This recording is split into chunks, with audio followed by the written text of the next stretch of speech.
السلام عليكم، مرحبا بجميع متابعينا على شان يوتيوب لغة رابسوليو، وهي قناة تعليمية لتعليم مادة الرياضيات والفيزياء والعلوم الطبيعية لجميع المستويات. نزلنا في كونكورات نوفيام، خذينا اليوم إن شاء الله دورة 2010. التمرين الثاني متاع الموضوع قال نعتبر عددين A و B هذوما A يساوي 1 مع جذر 2 في 2 مع جذر 2، و B يساوي 3 مع جذر 32 إلا 3 جذر 8. بالنسبة للعبارة A هنا نردو بالنا اللي مضروب في القوس هذا 2 مع جذر 2 هي جذر 2 برك، ماهيش 1 مع جذر 2. رجاء الانتباه هنا. سؤال 1A بين أن A تساوي 3 مع 2 جذر 2 و B تساوي 3 إلى 2 جذر 2. سؤال B بين أن B هو مقلوب العدد A، باش نضربها في B لازم نلقاها 1. استنتج مقارنة العددين 3 و 2 جذر 2. استنتج يعني بالسؤال هذا ليكن العدد الحقيقي C تساوي A على B مع B على A، بين أن C عدد صحيح طبيعي. تمرين كلاسيكي سهل ما فيه حد شيء. نبدأ. قال اعطانا A 1 مع جذر 2 في 2 مع جذر 2، سهلة باش نبدأ ننشر. بالطبيعة الواحد ما عندوش حتى علاقة مع المضروب في القوس هذا، الواحد عاودو نكتبوه كيما هو وننشرو جذر 2 على بقية القوس. أنا تولينا 1 مع جذر 2 في 2 تعطينا 2 جذر 2 مع جذر 2 في جذر 2 النتيجة 2.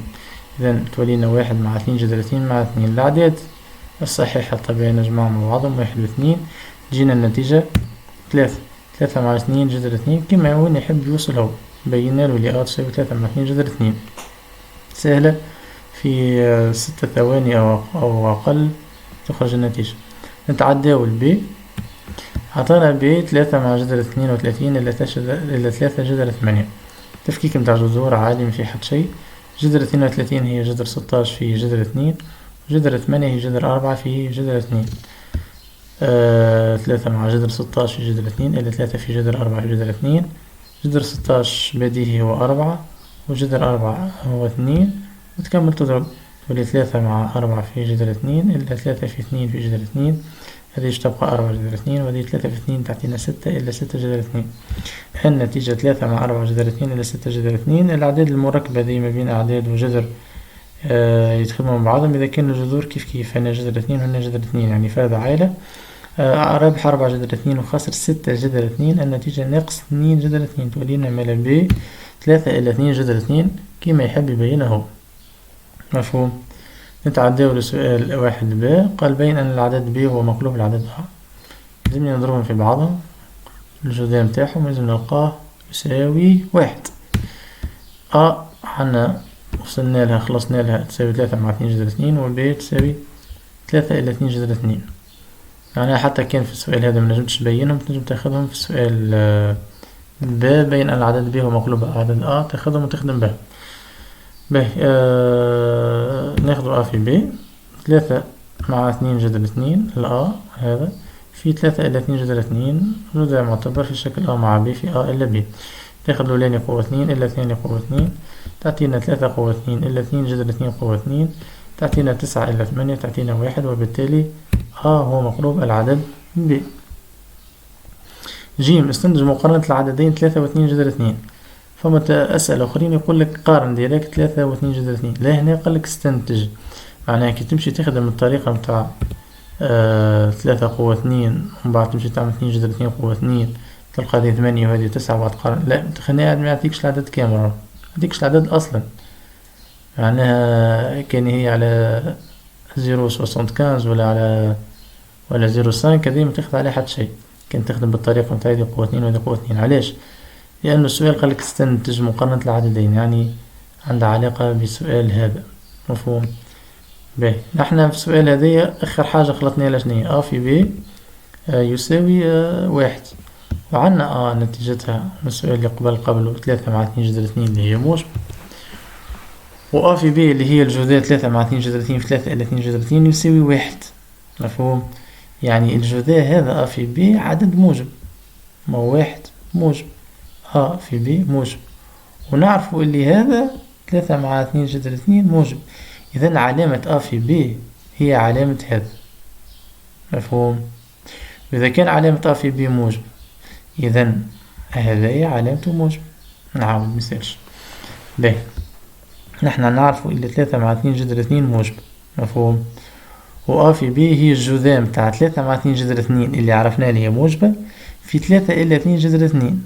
أوكي، الجذام هذايا حسب السؤال اللي قبله يساوي 1 لأن هما مقلوبين بعض، اللي هو الجذام موجب.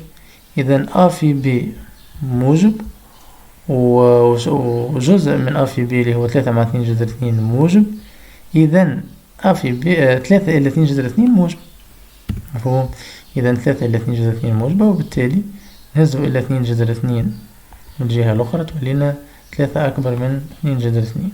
واللي ما فهمش يزيد 2 جذر 2 إلى الكفتين، تهنا توليني مع 2 جذر 2 وإلى 2 جذر 2 تتنحى توليك 3 أكبر من صفر مع 2 جذر 2، يعني 3 أكبر من 2 جذر 2، وبالتالي 3 أكبر من 2 جذر 2، مفهوم.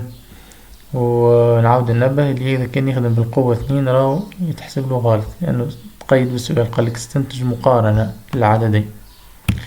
تعدل السؤال الثاني اللي يكون العدد الحقيقي سي يساوي أ على بي في بي مع بي على أ، بين أن سي عدد صحيح طبيعي. به سي تساوي بي أ على بي مع بي على أ. الطريقة الأولى باش نخدم بها، باش ناخد أ على بي هذه هي أ في 1 على بي، وبي على أ هذه هي بي في 1 على أ. فيها حد شي معناها أ في 1 تعطيك أ على بي، معناها ما عملت شي. حبيت نبرز 1 على بي باش نبين اللي 1 على بي هذه نقصد بها في المات مقلوب بي، 1 على أ نقصد بها هو مقلوب أ. باهي، إذا تساوي أ في مقلوب بي. مقلوب بي هو شكون؟ هو أ، معناها تولي لي أ في أ هذه، وبي في 1 على أ.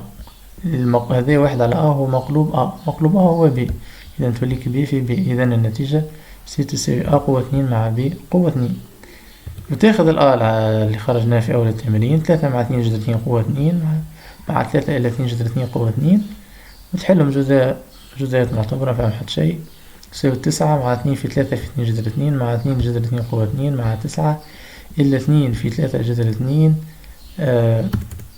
إلا 2 في 3 جذر 2 في 2 جذر 2 مع 2 جذر 2 قوة 2. باهي، عندك هنا نفس العدد أما واحد موجب واحد سالب في السطر اللي من بعده من غير ما تحسب هذه، يعني كما قلت لكم في فيديوهات قادمة أنت تسارع في الوقت وتلعب ضد الوقت، ولذا عملية الوقت مهمة من غير ما تحسبها، ما تضيعش فيها وقتك، هم متقابلين وبينين جزء نفس الأعداد بالضبط.